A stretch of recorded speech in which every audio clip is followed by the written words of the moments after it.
تشيرنيخ نيكولاي بوريزوفيتش. اليوم الاثنين بتاريخ 24 تشرين الأول سنة 1960. أنا كورنييف لونيد بيتروفيتش، مواليد 1935، خائن وجاسوس. بشهر شباط سنة 1959 وبسبب التهديد والتعذيب اضطريت إني أشتغل مع المخابرات الأمريكية. أنا جاهز ومستعد أتحمل أصعب العقوبات يلي بتفرضوها علي، بس طبعا وقبل كل شيء لازم كفر عن ذنبي قدام الوطن، وما في غير طريقة واحدة بإني ساعدكم تكشفوا هي الخلية اللي جندتني وبأسرع وقت ممكن. انت كيف هيك بتفوت لهون؟ خير شو في؟ آسف، وين الرفيق تشرنيخ؟ مين انت؟ أنا آسف. بالإذن.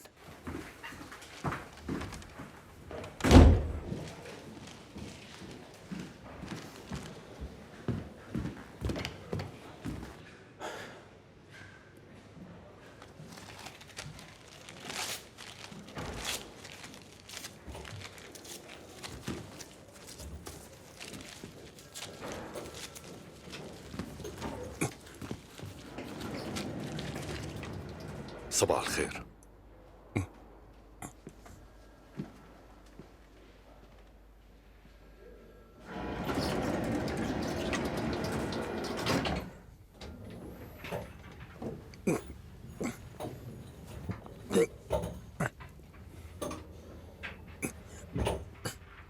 في سبب لهالتوتر؟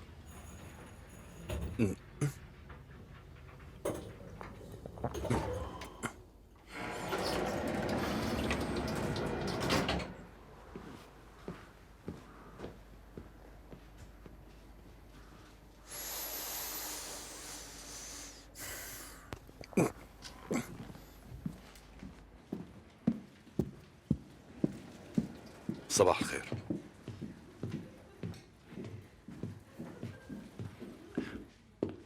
صباح الخير. صباح النور. لو سمحتي اعطيني خط، عندي اتصال ضروري.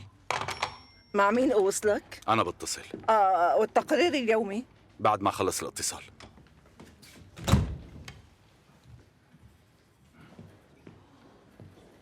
ليون، انت بتعرف شو كتبت لي كلافا بالورقه؟ ليك اسمع شو كتبت لي. اسمع هاي. أركادي ما عاد فيني يتحمل، بتعرف إنه ما فينا نخبي الحقيقة، بس في حقيقة ما فينا نحكيها بصوت عالي بنوب، ومع الأسف هذا الشيء رح يضل عم يسمم الإنسان ويحاول يقتلنا، وبيضل عم ينتشر لحتى يقتل كل شيء حلو جواتنا، لمعة العيون، الحب والأمل. أنا متسممة. يمكن فهمت شو قصدها، وبظن بعرف شو لازم ساوي.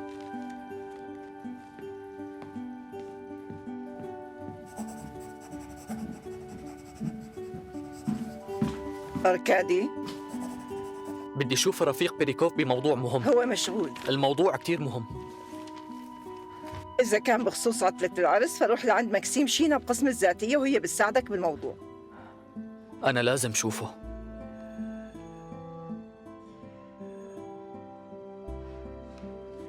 بكفيك 10 دقايق؟ بكفيني. طيب تعال اليوم حوالي 4. شكراً كتير لك.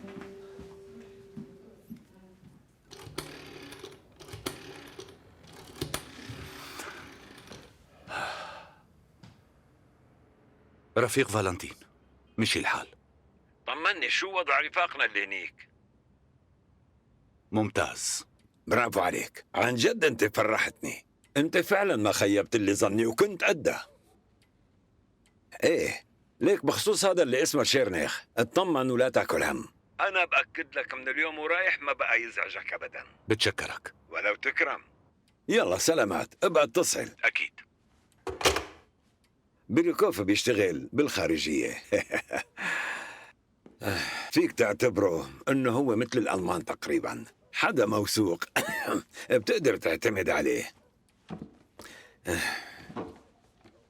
انتوا بأي مرحلة صرتوا؟ انتو؟ كنت مفكر نحن يا رفيق فاليري. لك كيف تغير كل شيء. قبل ساعة بالضبط طلبوا منا الرفاق ببون، نحاكي الرفاق ونهديهم، واليوم المساء بناء على النصيحة اللي قدمنا لهم إياها تغير كل الوضع هنيك. يعني رح يصير مثل ما كان بدنا من الأول. نيكيتا سيرجيفيتش خروشوف رح يروح على برلين مثل ما نحن خططنا. طيب وبكرة؟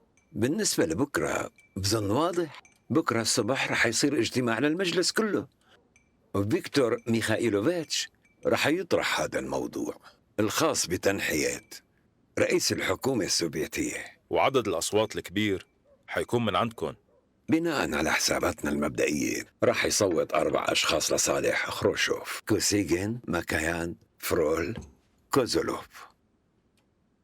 السؤال مو هون، السؤال المهم أنت بأي جهة رح تكون؟ مع المنتصرين ولا مع الخسرانين؟ تعرف أنا شو بتوقع فالنتين إيفانوفيتش؟ بتوقع الأصوات عندكم رح تكون 6-6 ولا 13 صوتي. ومشان هيك أنت هلأ عم تضيفني. قبل 3 سنين ما كنت تسلم علي بنوب. أنا برأيي تجي بكرة وتشوف بعينك قديش رح يكون عدد الأصوات. معناها شو بدك مني؟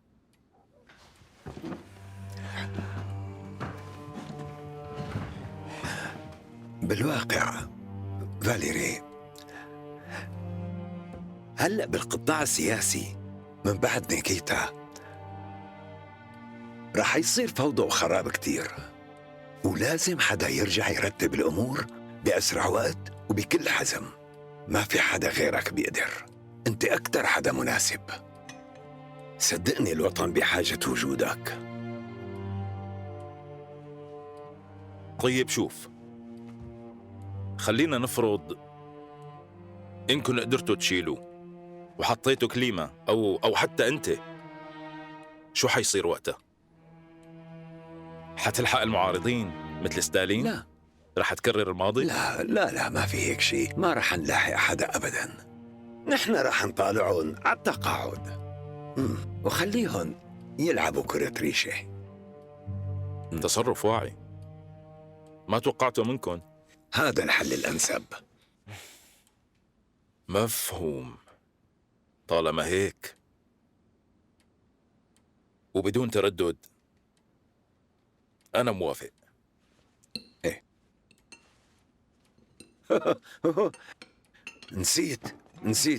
نسيت الأخبار.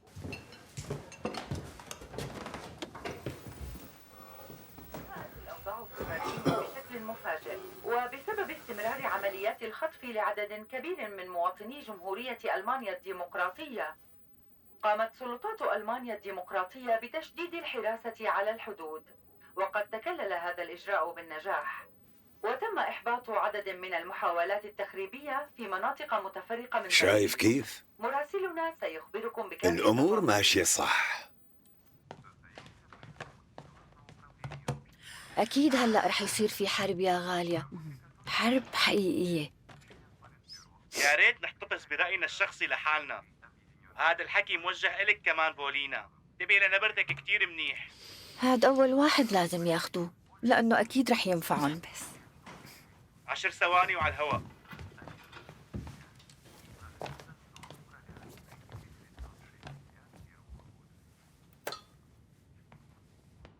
وفي كمان جولوب طلب يشوفك، عنده موضوع خاص. قلت له يجي بعدين لأنك مشغول. ايه كمان في موضوع، الرفيق تشيرنيخ من القسم الأول بالمشفى صار معه حادث سيارة. بكرة الرفاق رح يروحوا لعنده زيارة.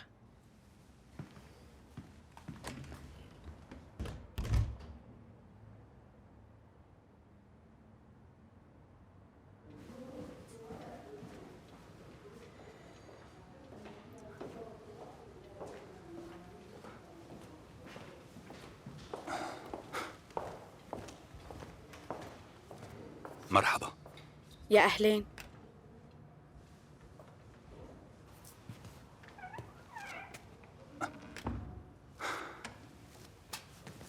مرحبا.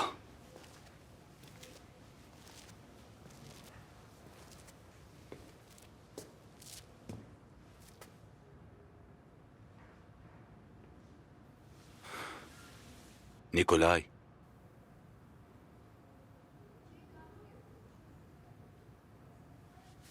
هاد أنا.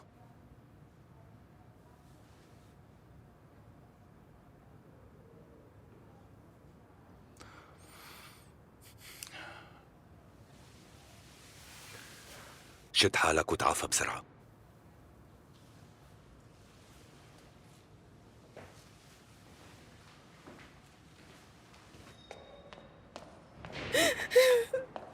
كاتيا، كاتيا شبك؟ مرحبا. جريشا، شكرا لأنك. شو هالحكي؟ كيفك؟ صدقيني منيح كتير هلا. ايه حتى بتوقع انه عرف صوتي، وبتوقع رح يصير احسن عن قريب كتير. لا تخافي، ما في داعي للقلق. كاتيا شوفي، اهدي شوي، اهدي. شبك رح يكون منيح.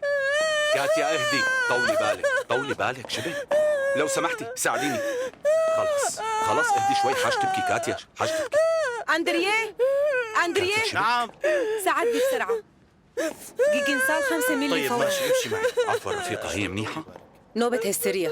معقول كون حكيت شي وضايقها؟ خليني اروح واعتذر منها. ابنها مات، يعني اعتذار حضرتك شو رح يعمل؟ شلون؟ ابنها كان مع أبوه بالسيارة، أبوه لسه لهلأ ما بيعرف. شو رأيك أنت تقول له هذا الشيء؟ الأحسن يسمع هالخبر من رفيق.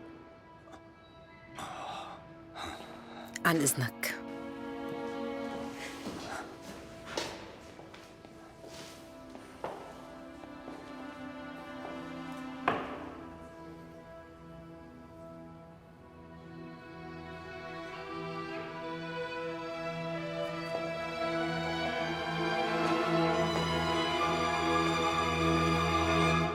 هاي تمام.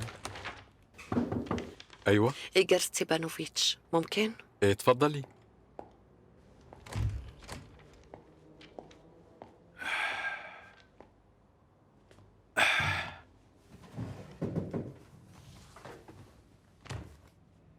بتوقع شغلي بقسم تحليل المعلومات خلص وقته هلأ. ما قدرتي تشتغلي مع بيريكوف، بعرف، بس ما بقدر شيله ولا بطريقة. عنده علاقات كتيرة، بدك تتحملي الوضع.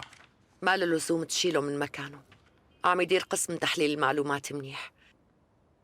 برأيي بيكون أحسن إذا أنا بروح. خليني انتقل على القسم تبعك، أنا مستعدة أشتغل شو ما كان عندك.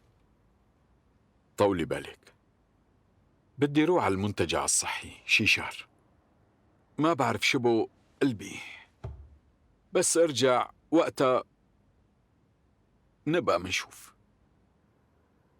شو بدنا نشوف تحديداً؟ بدنا نشوف الوضع.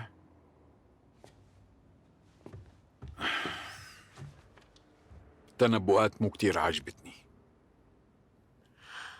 نصيحتي إليك روحي على محل تاني وجربي حظك هنيك، بيجوز تزبط معك.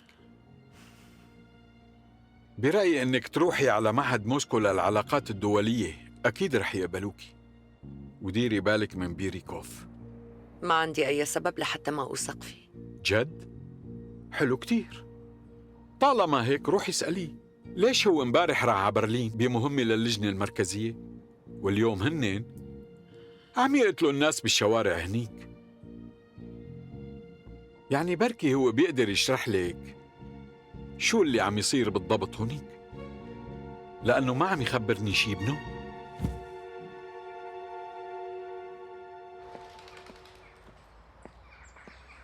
تفضل رفيق. بدك؟ لا ما بدي. مع انه الجو بارد كتير، بس ما بقدر بدون البوظة. بتعرف انا حتى بشباط بحب اكل بوظة.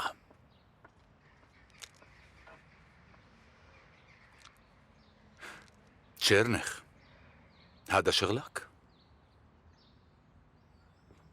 جريش، انت من شان هيك جبتني لهون؟ رفيق فالنتين.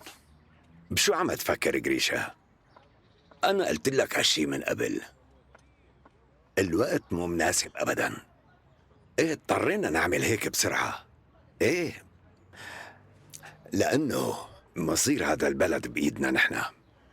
إذا بتقطع الجذع بتموت الأغصان.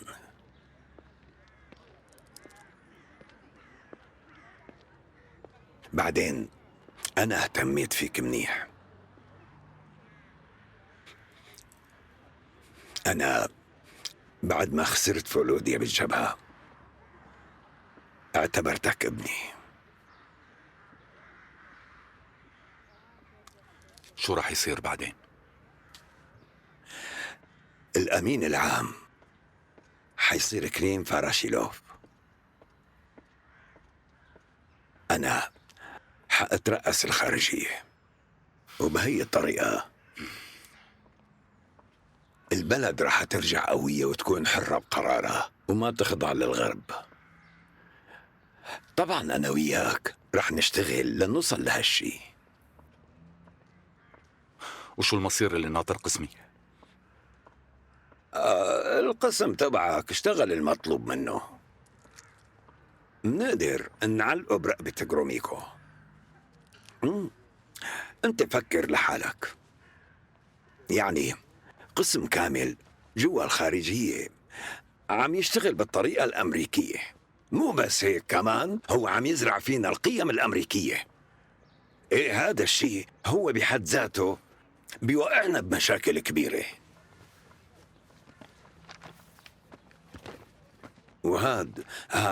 هذا كنز بذاته لو بتشوف المعلومات اللي فيه.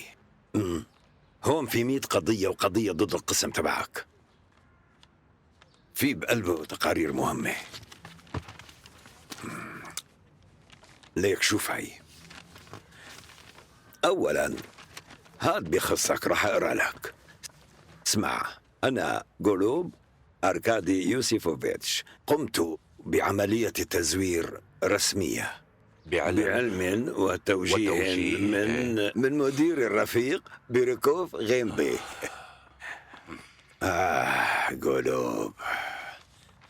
غولوب، نحن هيك لازم نعمل بهذا الشيء. نحن ما بنتخلى عن اللي معنا. قريشة، المفروض تنتقل على ألمانيا لعندي أنا متأكد عندك الإمكانيات لهذا الشيء. إيه قريشة، إيه، برلين حتكون البداية. هون دباباتنا وهون الأمريكية، وقت يتواجهوا مع بعضهم وتشتغل المعركة، من هنيك من برلين رح تشعل النار تبع المعركة النهائية بين الشيوعيين والإمبرياليين. وأنا هلأ يا قريشة بيريكوف عم سلمك المشعل بإيدك. أنا واثق فيك. روح.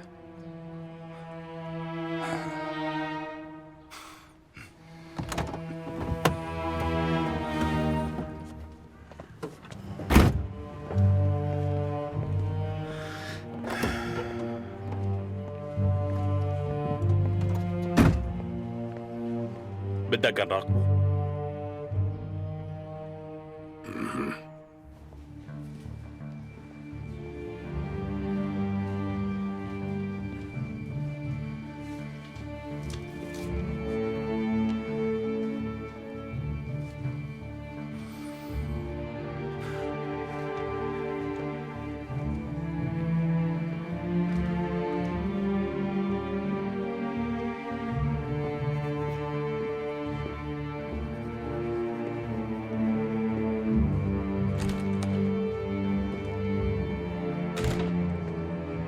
رح أفوت لعنده.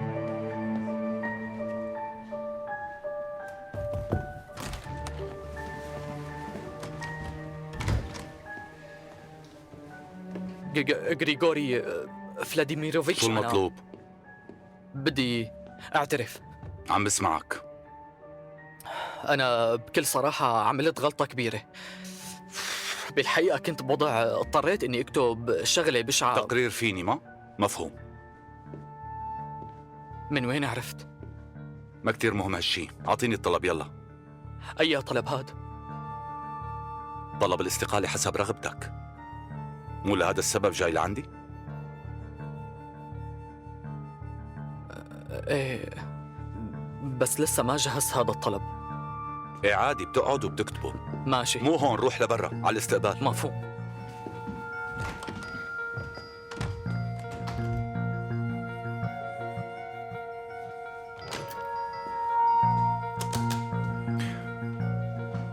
بيريكوف، لو سمحت وصلني بالوزير.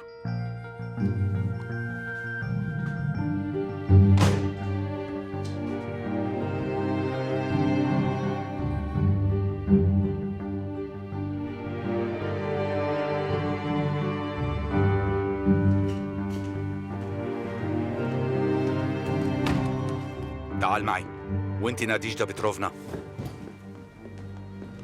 يا رفاق، اعطوني تركيزكم شوي. بدي الكل يطلع على زميلكم أركادي غولوب. زميلكم عمل تصرف اليوم بسيط وشجاع كتير بنفس الوقت. كنت ناطر هذا الشيء من الكل.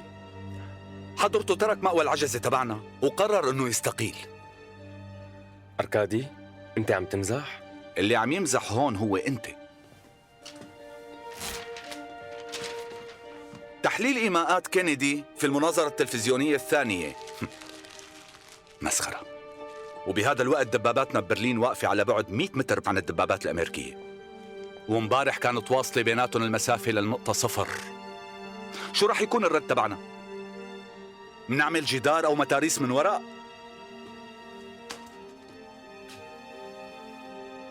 أسسوا القسم تبعنا من شان نقنع العدو بأنه نحن بالضبط مثله. وهلأ باعتبار تغير الهدف فخلص بكفي. حاج مسخرة، نحن مالنا هيك. وهلأ الشيء المهم لمصلحة بلدنا انه نحكي بصوت واحد بدون لكنة أمريكية.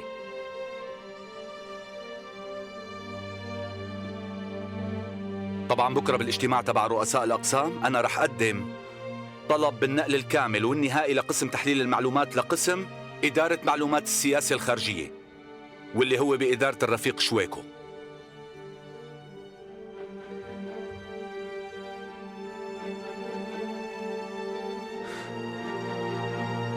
وتقديرا لشغلنا مع بعض فبحب اني حذركن، اللي ما بده يتعاون مع شويكو يكتب طلب استقالته. ببلدنا كل الخيارات قدامكن. زملائكم عم يبنوا محطة طاقة كهرومائية وعم يستصلحوا الأراضي. اللي بقصده انه اشتغلوا شي شغل حقيقي احسن من هذا اللعب، لانه فعلا وضعكم مزري.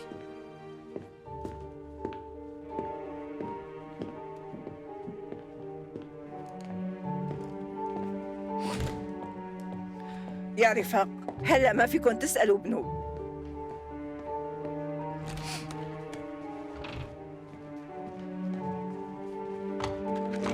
خارج لو سمحت. اللي سمعناه صح؟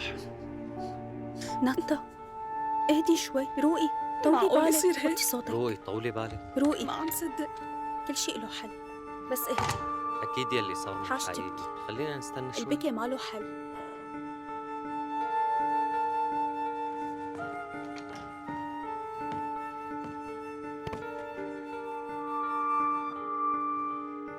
Darum geht es. Na gut. Ist die Besprechung zu Ende? Was habe ich verpasst? Fast alles. Zum Teufel, Verzeihung. Ich war bei meiner Mutter im Sowjetsektor. Ich habe 1 Stunde am Blockpunkt gehockt. Hast du denn gehört? Dass heute bei Bernauer Straße am Blockpunkt, da wurde ein Mann erschossen. An allen Stellen merkt man, gibt es Verhärtung. Details? Wer ist umgekommen? Wird geklärt. Henrik ist dahin gefahren. Lassen Sie lieber mich dorthin fahren. Ich bin doch dort am Kolwitzplatz aufgewachsen. Ich kann das nicht. Ich habe diese Sache Henrik abgegeben.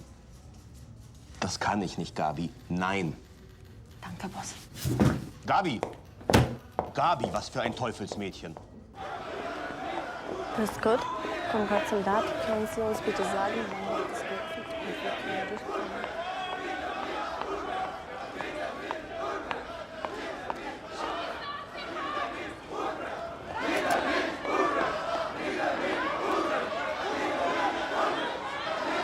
Danke. Gabi Götze. Ich weiß. Sie sind Journalistin. Wie schade. Ich möchte eben meinen falschen sächsischen Akzent erproben. Sind Sie von da? ist das auffallend. Ja. Wie unser Führer, Kamerad Ulbricht. Was ist hier los? Will das jetzt immer so? Ich hoffe nicht. Meine Freundin wohnt im französischen Sektor. Eben eher doch schlecht. Wenn es so wäre. Und wie? Es gab einen Befehl. Ist in der Nacht gekommen. Woher? Wie gewöhnlich. Obwohl es war eine Seltsamkeit.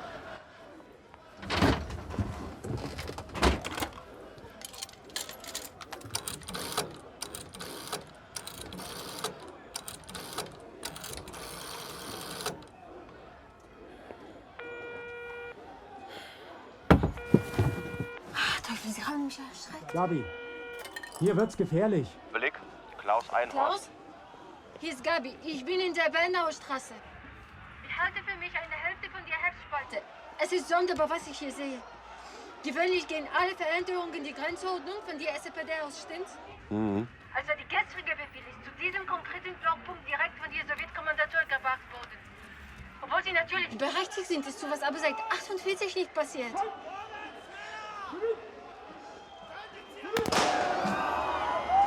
Gabi. Klaus? Klaus, das ist eine Provokation. Sie zwingen uns zu einem Konflikt. Hörst du mich noch? Klaus? Klaus, hallo? Hör mir zu. Verschwinde von da hier. So schnell wie möglich. Hörst du mich? Hallo? Gabi? Gabi? Gabi! Um Gottes Willen, ja, wie ist das?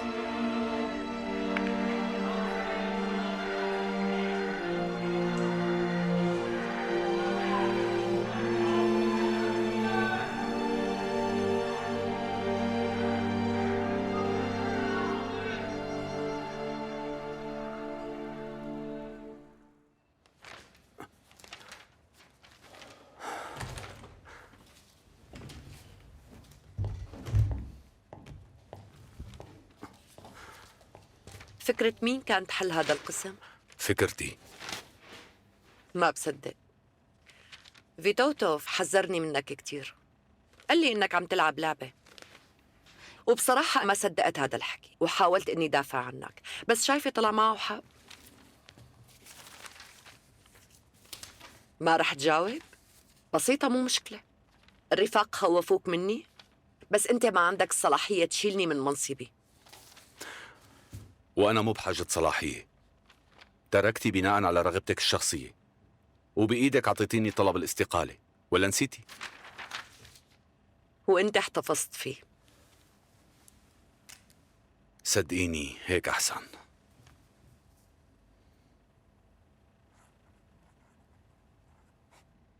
لا، هذا مو أنت. ممكن أعرف شو اللي عم يصير معك؟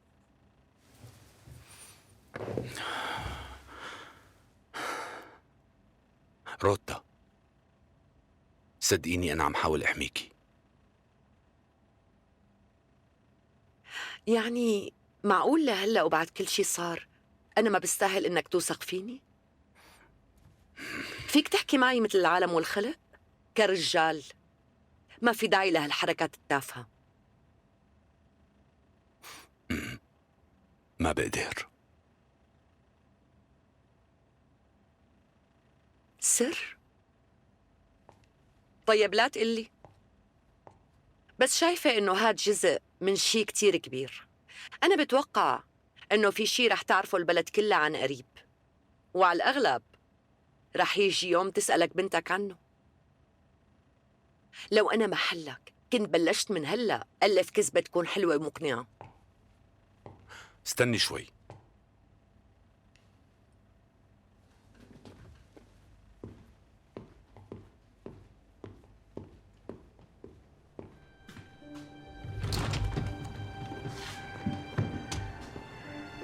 أعطيني إيدك.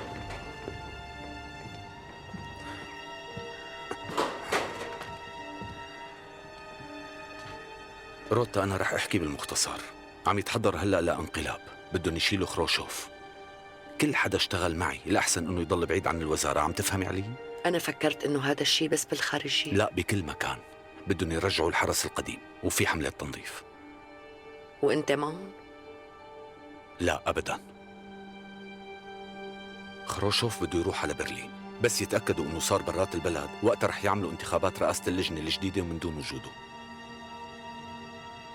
بهالحالة شو بدنا نعمل؟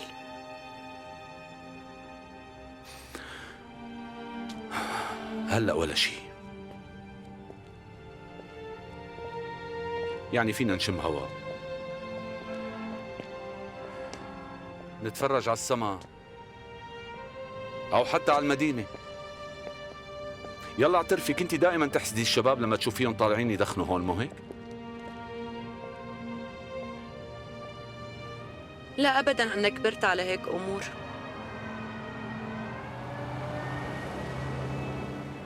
خروشوف؟ فافنوفكافا مثل ما قلت.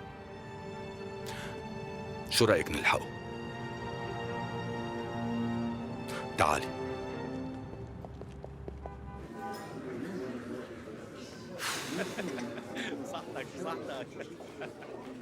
لا في مرة ولا في شغل ولا حتى بيت. ايه مورا، اخيرا صرت انسان. ما صرت شيء ابدا. بيركوف معه حق، عن جد شيء مو طبيعي. شخص بدبابة بده يقرر كل شيء عنا. طيب وشو الطبيعي؟ ما بعرف، صار عندي فضول اني اعرف، وبصراحة قررت روح على الشمال برحلة استكشاف جيولوجية. شو يعني بدك تعلمهم اللغة الفرنسية؟ ليون سكوت بقى على أساس أنت مو خايف؟ أنا؟ بالعكس مبسوط. أنا بحار، يعني هذا الوضع وكل شيء عم يصير ما فارق معي. بروح على البحر وخلص ويلا على الحرية. شكله ما عم يمزح بنوب. منيح، كل واحد قرر شو رح يعمل. ليون على البحر ومورا رايح على الشمال. وانت شو قررت؟ بدون كلافا مو فارق معي شيء، سواء مع شويكو أو شغل بالأرض، بالحالتين ما رح كون مبسوط. شو صار بيناتكم؟ هي بتعرف، ما بعرف شلون، بس بكل الأحوال ما في اطلع بعيونها. شو بتعرف؟ احكي. إنه أنا وتمارا خط الاستواء. شو خط الاستواء؟ نحن قطعناه. أنت والملكة؟ ليون لحظة شوي، مستوعب شو يعني هاد؟ أركاش ربح الشرط تبعك. على فكرة هالشي ما بيضحك. طيب ماشي سكتت، بس كيف إيه ما تلحق؟ خلصنا. عفوا حقك علي، آسف، بس كيف؟ مو مصدق. أنت عن جد بطل. عملت يلي ما حدا قدر عليه، الملكة. بس وإذا روحوا واعتذر منها. هالشي بالنسبة لكلافا خط أحمر وممنوع. أنا وياها ولا مرة. ولا وقت كنتوا عندي بالشقة؟ شلون هيك؟ مو من شوي قال. بس رغم هيك أنت بتحبها أركاش. عن جد إنك ولد صغير. اسمع شو بدك تعمل، طلع بعيونها وقل لها هالشي بدون لف ولا دوران، بلا شعر سنين، بلا رسائل صوتية، وبلا تفكير. على فكرة أنت أسعد واحد بيناتنا نحن الثلاثة، مانك بحاجة لا لبحر ولا لشمال، عندك كلافا روح لعندها. يلا تحرك. شو رأيكم تروحوا معي لعندها؟ ايه أنا موافق. ايه بروح.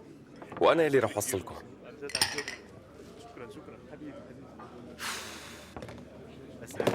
يلا. ضايع يا ولد. اتركه بحاله، بيكون عم يشحد. ليونيت كورنييف، ايه هذا لإلك. شكرا لك. عشنا وشفنا. خلاص. ليون شو؟ امشي. آسف رفاق، ما بقدر. ايه هي أسرارك كالعادة. ما بيتأجل بنوب. طيب شو اسمها؟